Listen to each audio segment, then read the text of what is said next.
Savannah, Georgia. December 24th, 1857. The city glittered that night. From the cobblestone streets to the tall windows of its wealthy homes, Christmas Eve unfolded like a painting. Candles glowed in parlors, wreaths draped heavy doors, and the sweet aroma of roasted turkeys and sugared hams drifted through the air. Carriages rattled down Bay Street, while church bells chimed with a solemn joy, announcing a holy night. For most, it was a time of peace. Families gathered close, children whispered about gifts hidden in cupboards, and choirs filled the air with hymns of Bethlehem. Savannah seemed wrapped in comfort. But not everyone shared that warmth. Just beyond the polished halls of the city's mansions stretched the plantations, vast, cold, and unrelenting. And in those fields, silence carried a different weight. At Riverbend Plantation, home to the Chamberlain family, Christmas Eve was not a night of comfort, but of survival. The big house blazed with firelight and brandy-soaked laughter, yet in the slave quarters the only fire burned low, barely enough to see the scurrying rats. The wooden walls breathed drafts sharp as knives, and the air smelled not of feasts but of sweat, damp earth, and ass. It was in this world that Phyllis, 28 years old, a house slave since childhood, sat by the weak glow of a fire. On the surface, she looked ordinary, apron tied, back straight, head bowed as if rehearsing obedience. But her eyes betrayed her. They were fixed on the flames, unblinking, as if searching for something beyond the wood smoke. Perhaps not searching at all, but remembering. The memory was of Isaiah, his laugh, his touch, his promise. He had been her light, a glimpse of a future not chained to Riverbend. But Isaiah was gone now, sold, beaten, erased from life with such cruelty that even grief had frozen into silence. And in that silence, something inside Phyllis had hardened. Outside, the Chamberlain brothers prepared for their Christmas feast. Four men of wealth and cruelty, dressed in fine coats, sipping imported rum, their table heavy with roast duck and silver cutlery. They laughed without fear, confident in their power, blind to the storm gathering under their very roof. The world, after all, had always taught them that silence meant safety, that the enslaved did not rebel, that those who served would always bow. But on this night, silence was not submission. It was a prelude. The city of Savannah glowed in celebration, but Riverbend held its breath. Somewhere between the soft carols drifting through the night and the crackle of the Chamberlain's hearth, time seemed to shift. Something ancient stirred. Justice, long buried, was sharpening its edge. And as the clock ticked toward midnight, the line between a Christmas of peace and a Christmas of reckoning grew thinner and thinner. By evening, Riverbend pulsed with noise. In the great room of the Chamberlain house, firelight danced across polished wood, crystal glasses clinked, and brandy loosened tongues. A string trio, borrowed from a neighboring estate, played in the corner, their bows trembling as they filled the room with soft carols. The brothers laughed loudly, slapping cards on oak tables, boasting of profits, and mocking the lives they held in their hands. To them, it was a night of celebration. To Phyllis, it was a countdown. She moved among them like air, pouring wine, clearing plates, serving roasted duck. Her face remained still, her eyes lowered, but inside every movement was measured. She watched Jonathan sip his brandy too quickly. She saw Paul's smile linger too long on a girl's trembling hand. She noted Samuel's pious muttering slur into drunken nonsense. And she marked Thomas, restless, pacing like a dog straining against its chain, pistol swinging at his hip. The music, the smoke, the laughter, all of it blurred into a single hum, but Phyllis felt the silence beneath it. The silence of the quarters, where families sat huddled in the dark, listening to the distant carols. The silence of the fields, frozen and brittle in the night air. The silence inside her, steady as a drumbeat. That silence was not emptiness. It was waiting. Every step she took was deliberate. She placed firewood by the hearth, tracing her hand along the mantel where their father's portrait loomed. She glanced at the key ring by the back door, memorizing its weight. She dusted frames, straightened chairs, bowed when expected. None of them noticed the stillness in her movements, the way her hand lingered just a second too long near the iron poker, or the way her eyes flicked toward the hallway where the axe lay hidden beneath folded linens. Outside, the December wind pressed hard against the walls, rattling the shutters like a warning no one in the great room heard. Phyllis did. She returned briefly to the quarters before midnight, not to rest, but to recite the names she carried like scripture. Isaiah, Elsie, Mama, Grace, Moses. Names that steadied her hands, names that gave weight to the axe. Each one a reason, each one a debt. In the kitchen, she washed her hands, folded a towel neatly, and paused. Around her, everything sat in its place, knives polished, the fire burning low, the counters clear. Perfect order before the storm. Back in the hall, she passed a window. The moon stared cold and wide above the cane fields, the same moon that had watched Isaiah's torment, that had hung silent over every night of suffering. Tonight it watched her. The brothers were still laughing, drunk and blind. They thought the night belonged to them. But the house itself seemed to know better. Its floorboards creaked differently, its shadows stretched longer. Something old was moving through its halls. Midnight was coming, and with it, the reckoning.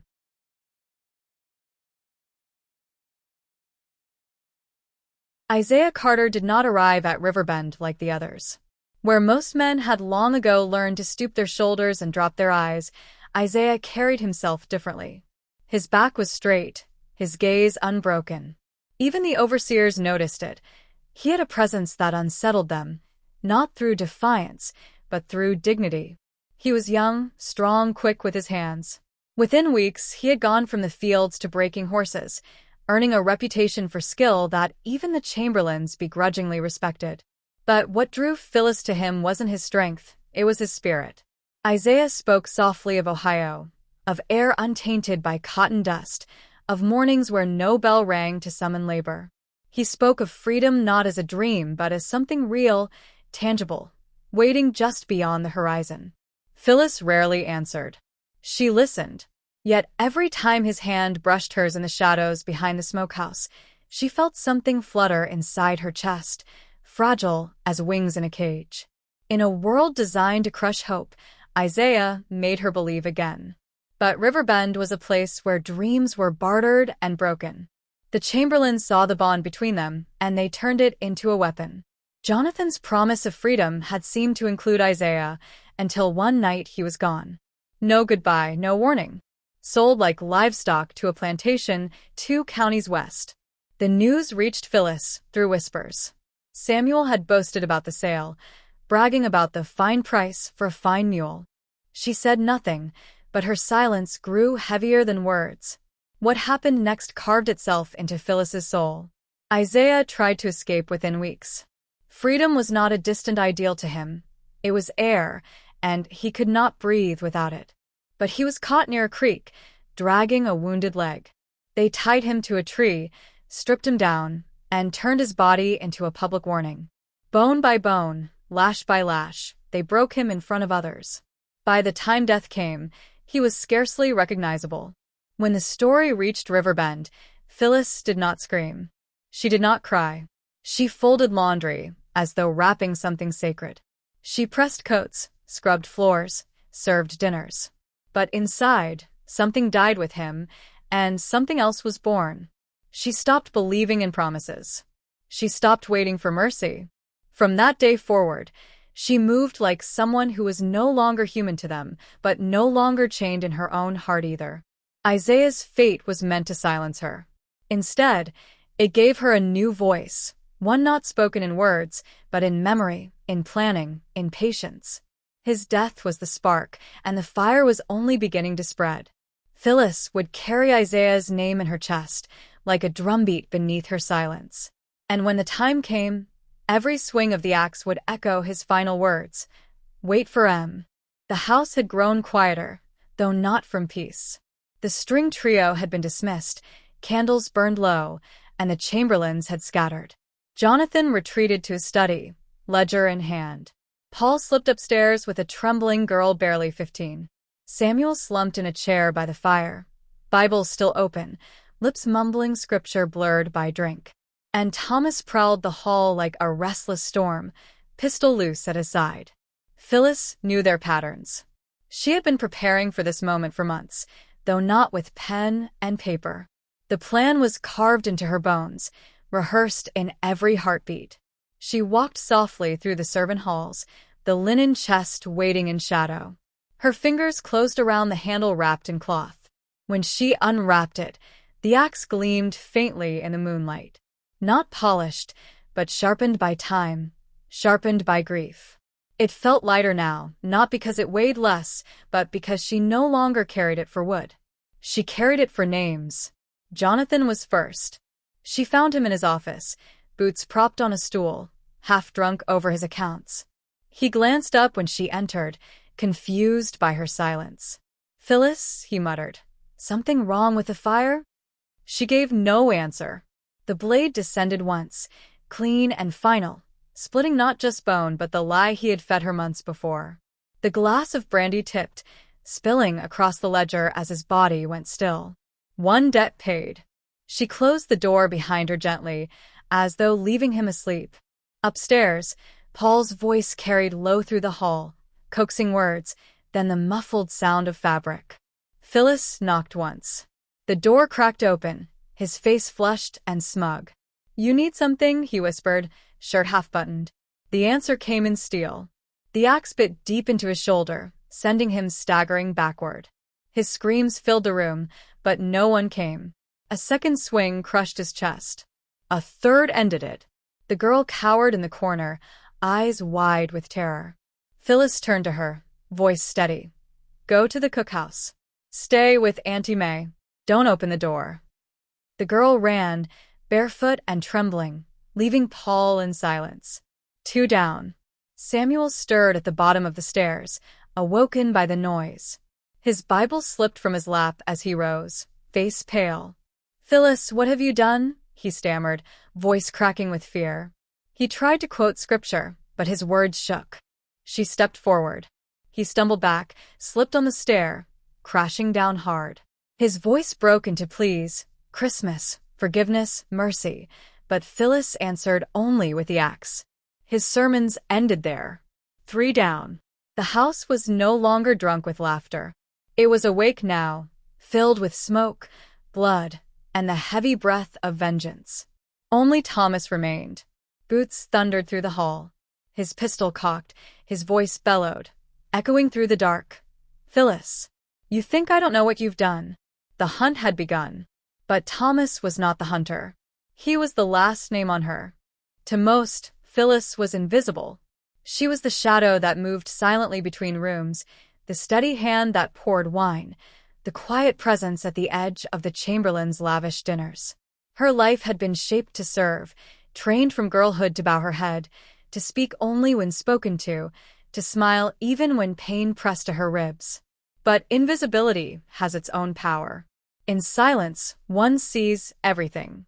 Phyllis watched the brothers closely, their tempers, their appetites, their habits when drunk. She memorized the way the second stair creaked beneath Thomas's boots, how Jonathan always retreated to his study with ledgers after supper, how Samuel's voice slurred when the brandy overtook his piety. She knew Paul's patterns too well, the way his gaze lingered on young girls, the sound of his boots climbing the stairs after dessert. The Chamberlains mistook her quietness for obedience. They believed she was tame, a fixture of their household, no more threatening than the furniture polished beneath her hands. But within that quiet lived something far more dangerous: memory. Phyllis remembered every broken promise, every lash she had witnessed, every cry from the quarters muffled in the night. Her silence was not empty, it was a ledger of pain, tallied and kept alive. And deep in that silence burned a flame, faint but unyielding. It wasn't the blaze of open rebellion, no wild rage, no desperate outcry. It was colder, sharper, like a coal left hidden beneath ashes, waiting for the right breath of air. In the quarters, the others saw glimpses of it. Elijah, the old man who mended shoes, once muttered to her, "You quiet tonight, girl." Phyllis had answered without looking up. Quiet don't mean empty. It was the only warning she ever gave. That flame had been stoked by betrayal. Jonathan Chamberlain had dangled hope before her, whispering that freedom might come if she worked hard through Christmas. He had promised papers in the spring. She had believed him, or at least she had wanted to. And then Isaiah was gone. Sold. Broken. Killed. From that moment on, Phyllis stopped being their servant in her own mind. She did not weep. She did not rage. She became something else entirely, a woman carrying silence as a weapon, her grief honed into patience. The axe behind the kitchen, worn smooth from years of splitting logs, was no longer just a tool for firewood. Every swing carried weight. Every chip of wood cracked like a rehearsal. She handled it with care, cleaning it more often, moving it subtly, as if testing how it might feel in another role. The Chamberlains never noticed. They were too consumed with their own arrogance to see what stood before them. They believed her silence kept them safe. They did not realize that the quietest flames are the ones that burn the longest, waiting, steady, inevitable. Every house has its shadows, and at Riverbend, they wore boots and carried whips. The Chamberlain brothers, Jonathan, Paul, Samuel, and Thomas, were men born into wealth, privilege, and cruelty. Each carried a different mask, but behind them all was the same inheritance: domination. Jonathan, the eldest at 42, was the so-called philosopher. He liked to quote scripture, Shakespeare, and Latin proverbs, as though education made his cruelty civilized. He never shouted, rarely struck with his own hand. Instead, he issued orders with calm detachment, as if he were balancing numbers in a ledger. To Jonathan, punishment was order, and order was sacred. Once, a field hand paused too long to wipe sweat from his brow. Jonathan had him whipped, not out of anger, but because the moment threatened his system. He was the one who fed Phyllis that sweet, poisonous promise of freedom. His lies carried more weight than chains. Paul, at 38, was slipperier, always smiling, always watching. His cruelty left fewer bruises on the outside, but far deeper scars within. Paul preferred the young and vulnerable, preying on girls barely old enough to understand his favors. He called it kindness.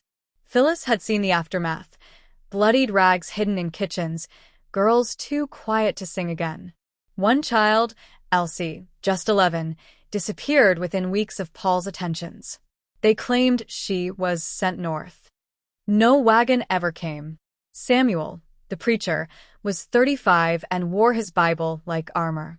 On Sundays, he preached obedience, declaring that God made masters to guide the lesser.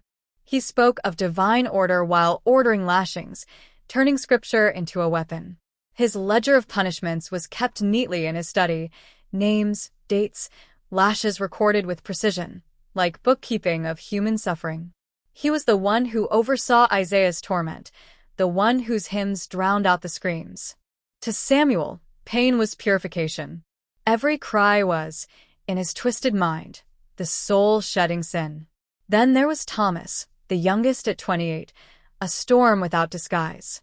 Unlike his brothers, he made no attempt to dress his violence in philosophy or scripture. He was rage, raw and reckless. Quick with his fists, quicker with his pistol, he once shot at a child for crying during his card game, shattering her arm. He beat men for coughing too loudly, struck horses in the face when they faltered, and once drew a gun on his own brother during a drunken quarrel. Thomas believed in nothing but fear, and he carried it everywhere like a second skin. Together, they ruled Riverbend with arrogance inherited from their father, Colonel William Chamberlain, a man infamous across Georgia for turning people into property with ruthless efficiency. When he died, his legacy lived on in his sons: wealth built on cruelty, pride dressed in fine coats. 4 brothers. 4 demons in human form. Each different, yet bound by the same rot. And, on that Christmas Eve, every one of them was marked. The axe had always been there. A tool, ordinary and overlooked, resting behind the kitchen where firewood was stacked. Its handle, worn smooth from years of labor, bore the grooves of countless winters. To most, it was nothing more than wood and iron. But to Phyllis, it had begun to change. She had held it through 7 winters, splitting logs that warmed the Chamberlain house, feeding flames that cooked their feasts. Every swing had once been for their comfort. But after Isaiah's death, every swing became something else, practice.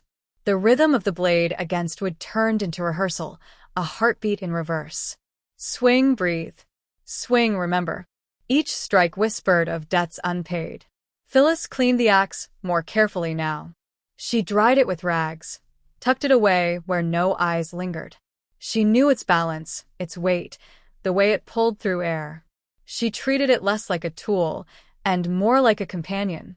And the axe, in its silence, seemed to wait with her. No one noticed. Why would they?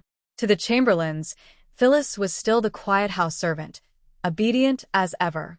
They mistook her stillness for loyalty. But within that stillness, her mind was sharpening, patient as frost forming beneath the soil. She began preparing in small, careful ways. A rag soaked in lard to muffle hinges. A spare apron to wrap the axe in. A shawl tucked away, smelling faintly of smoke, to mask her movements in the dark. These were not weapons in the traditional sense. They were tools of silence. And silence was her ally. At midday, she gathered these items discreetly, tucking them behind crates near the smokehouse. She walked slowly, deliberately, never rushing. Every step was intentional, every glance measured. It wasn't fear that guided her, it was memory. She wanted to remember every breath before her life changed forever. The axe, resting in its hiding place, was no longer bound to wood. It had become something else entirely, a vessel of reckoning. Not for freedom. Phyllis had long stopped believing the world would grant her that. No, this was for balance. For Isaiah. For Elsie. For the child she had lost in the winter of '52. For every scream swallowed by Riverbend's walls. The others in the quarters felt something stirring, even if they couldn't name it.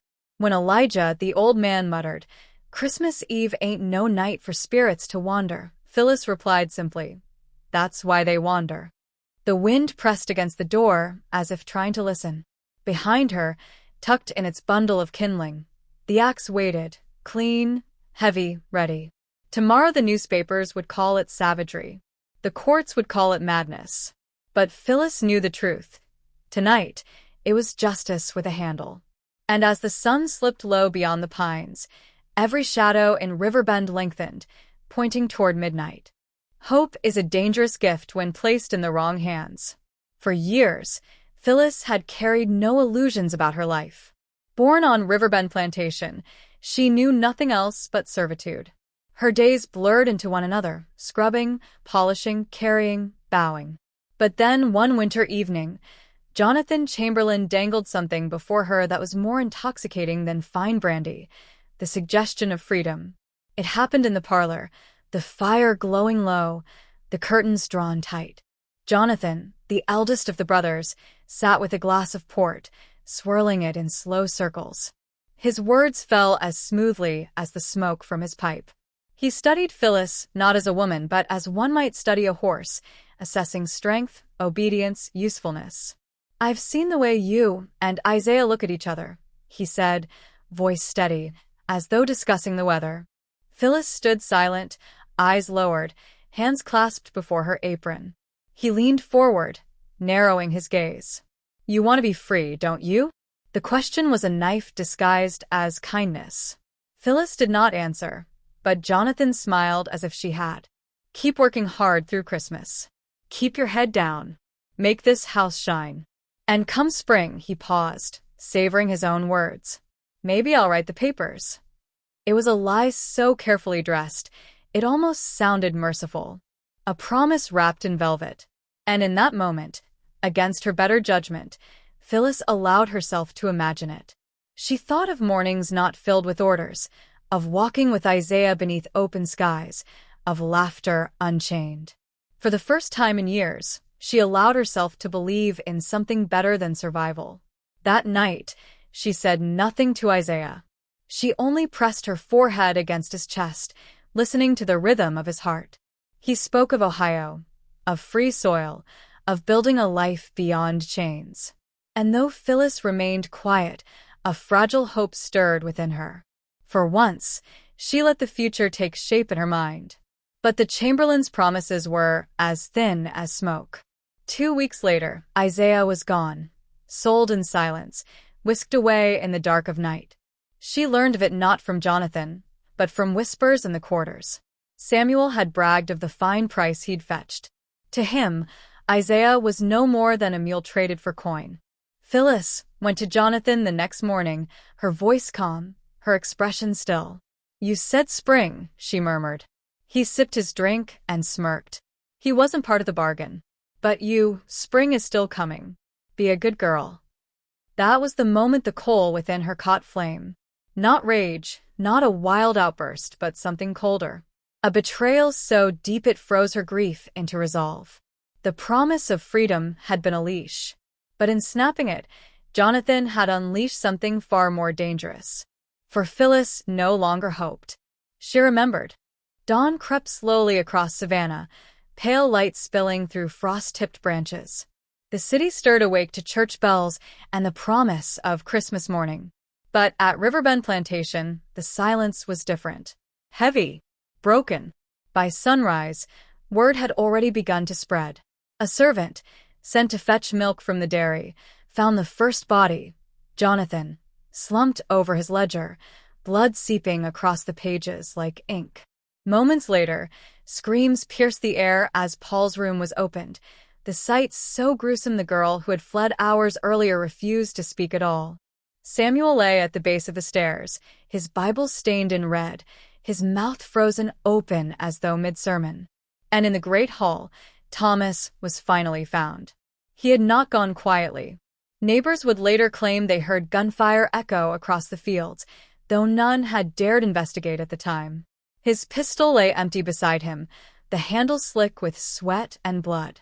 His chest bore the deep signature of the axe, his eyes wide, unseeing, as if still disbelieving he could fall. 4 brothers, gone in a single night. Panic swept through the estate. The Chamberlain's slaves whispered of spirits, of curses, of justice delivered by unseen hands.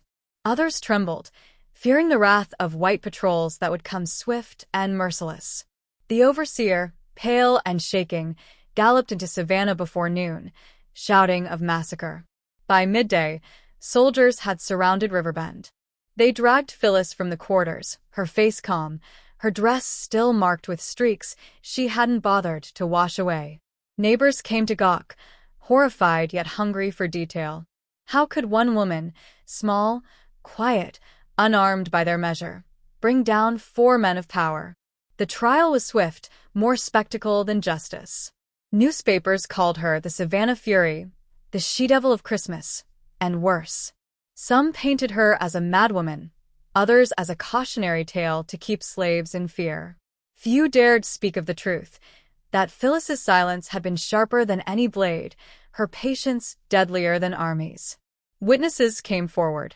The trembling girl told of Paul's cruelty, though the court dismissed her.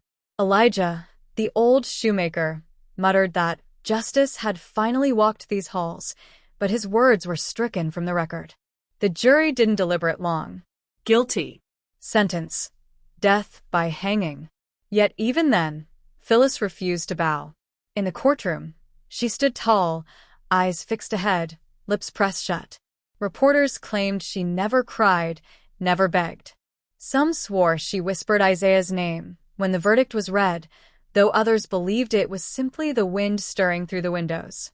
As Christmas faded into the new year, Riverbend's walls stood quieter than ever. The laughter of the Chamberlain brothers was gone, replaced by whispers of the woman who had silenced them.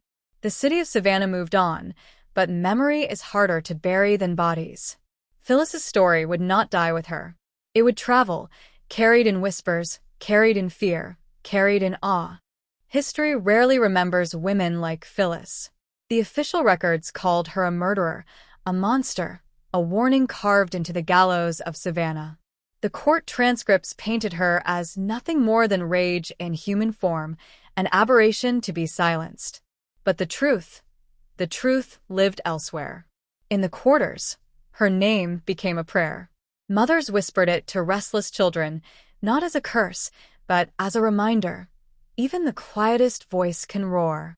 Old men, rocking in the dusk, retold the night of Christmas Eve when one woman, small and unarmed but for an axe, brought four masters to their end.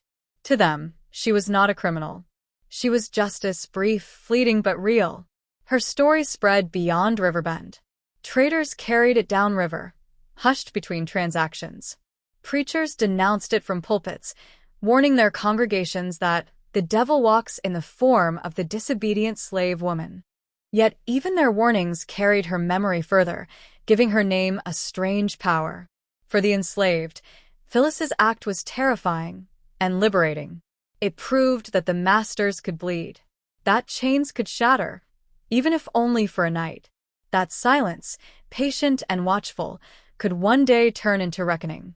In time, her name blurred in the telling. Some called her Rosa, others Ruth, others simply the woman of Riverbend. Songs picked up her story in fragments, lines sung low while chopping cotton, or hummed beneath breath during funerals. Children grew up hearing the tale, half legend, half truth, unsure where the history ended and the myth began. And perhaps that is the point. Phyllis was never meant to be remembered neatly in ledgers or sermons. She belonged to memory, to the living, to the ones who needed her story most. Even today, standing in Savannah, one might pass a house with tall shutters, its walls painted bright, its gardens manicured. Few visitors know what happened there or how blood once marked its floors. But the soil remembers, and the whispers remain. Phyllis's axe has long since rusted, her grave unmarked, her name misspelled or erased in court documents. Yet her legacy endures, not in marble statues or bronze plaques, but in the quiet courage of those who carry her story forward. Because history is not only what is written, it is also what is remembered, what is carried in songs, in whispers, in the unbroken line of stories told by firelight. And on Christmas Eve, when candles glow in windows and bells toll across Savannah, perhaps, just perhaps, her spirit still walks the fields. Not as a monster, not as a madwoman, but as a quiet flame that refused to be extinguished. A woman who, when the world left her no choice, made sure her silence was finally heard.